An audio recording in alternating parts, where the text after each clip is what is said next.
Hi. This time we're going to deal with Genesis, read through Genesis chapter 10.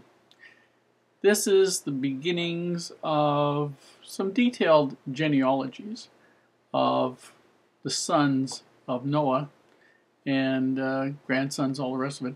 And it starts to be very important because you start to realize that the Jews needed to know who their genealogy was, who their family ancestry was. Chapter 10, verse 1. Now these are the generations of the sons of Noah, Shem, Ham, and Japheth. And unto them were sons born after the flood. The sons of Japheth, Gomer, and Magog, and Madai, and Javan, and Tubal, and Meshech, and Tiras. And the sons of Gomer, Ashkenaz, and Riphath, and Togarmah. And the sons of Javan, Elisha, and Tarshish, Kittim, and Dodanim. By these were the isles of the Gentiles divided in their lands, every one after his tongue, and their families in their nations. And the sons of Ham, Cush, and Mizraim, and Phut, and Canaan. And the sons of Cush, Sheba, and Havilah, and Sabta, and Ramah, and Sabteka. And the sons of Ramah, Sheba, and Dedan. And Cush begat Nimrod. He began to be a mighty one in the earth. He was a mighty hunter before the Lord. Wherefore it is said, even as Nimrod, the mighty hunter before the Lord. And the beginning of his kingdom was Babel, and Erech, and Akkad, and Calneh, in the land of Shinar. Out of that land went forth Asher, and builded Nineveh, and the city Rehoboth, and Calah. And Resen, between Nineveh and Calah, the same is a great city. And Mizraim begat Ludim, and Anamim, and Lehabim, and Naphtuhim, and Pathrusim, and Casluhim, out of whom came Philistim, and Caphtorim. And Canaan begat Sidon, his firstborn, and Heth. And the Jebusite, and the Amorite, and the Girgasite, and the Hivite, and the Archite, and the Sinite, and the Arvadite, and the Zemarite, and the Hamathite, and afterwards were the families of the Canaanites spread abroad. And the border of the Canaanites was from Sidon, as thou comest to Gerar, unto Gaza, as thou goest unto Sodom and Gomorrah, and Admah, and Zeboim, even unto Lasha. These are the sons of Ham, after their families, after their tongues, in their countries, and in their nations. Unto Shem also, the father of all the children of Eber, the brother of Japheth the elder, even to him were children born. The children of Shem, Elam, and Asher, and Arphaxad, and Lud, and Aram, and the children of Aram, Uz, and Hul, Ether, and Mash. And Arphaxad begat Selah, and Selah begat Eber. And unto Eber were born two sons. The name of one was Peleg, for in his days was the earth divided, and his brother's name was Joktan. And Joktan begat Almodad, and Sheleph, and this is interesting, Hazarmaveth, and Jerah, and Hadarim, and Uzal, and Diklah.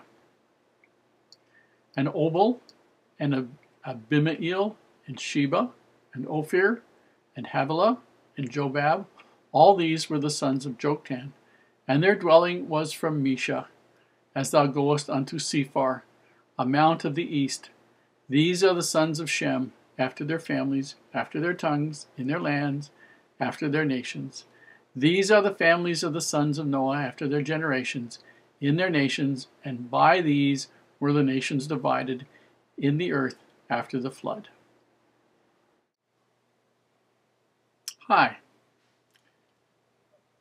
One of the interesting things that you will learn as we go through the Old and New Testament is the great amount of effort that the Jews put into keeping their genealogy. And they have two types of genealogy. They have a patriarchal genealogy and they have a family genealogy. Patriarchal genealogy would be father to son to son to son to son, all the way through. And the family genealogy would list father, mother, all the way through. And these are done to identify individuals so that they could be classed appropriately as to being righteous or unrighteous, entitled to certain benefits, certain types of respect, whether or not they might be allowed to serve in the temple when the temples were in existence. And everybody knew who their ancestors were. It was very, very, very important to them.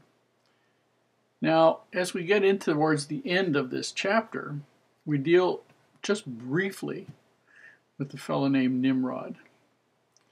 Now, Nimrod was a horrible man, a killer, the first king believed to be the person who established Babylon, and numerous other communities. And he's dealt with not only in the Bible, but in Arabic scriptures, in the Quran, in Jewish scriptures, all kinds of things. There are all kinds of stories that allude to him and what he did and what kind of person he was. But basically it says he was a mighty hunter in this chapter, mighty hunter in the Lord. That would tend to give you the idea that he was righteous and he was doing something good. But we believe that's incorrectly translated.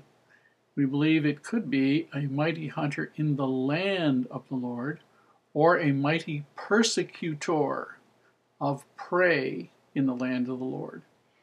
Because everything else that we know about this man indicates that he had power and authority. He had power because he defeated other people, so he was able to establish a kingdom, the first kingdom since the flood. And we also know that he was able to persecute. He was a mass murderer. If you stood up to him, he would have you killed. And he did his best to persuade people who were righteous to follow not God, not the teachings of Noah, not the worship of God, but his institutes. We believe that he was a fire worshiper. It is believed that he is the individual who set out to establish the Tower of Babel. Now, one of the things that you'll find out if you do more research on your own is that the more you go back into Bible type or Bible-oriented history or people history of the time of the Bible, is that every researcher has his own opinion, and because these things are not defined perfectly in the Bible, they can make an argument for that particular philosophy that they have. And they make the point. But the point is basically this. This man was a killer. As such, he was definitely an unrighteous person. As such, he was trying to exercise force. The city of Babylon was the example of force and vengeance and violence and murder and sin forever after. And it was because of who this man was, how he treated other people, and what he did. And we can see that Satan will grant unto people power to exercise dominion over others by force. But we also know that when this earth life passes away, that will pass away. And those people that were victims will have everything restored to them that they could have had here if they hadn't been victimized.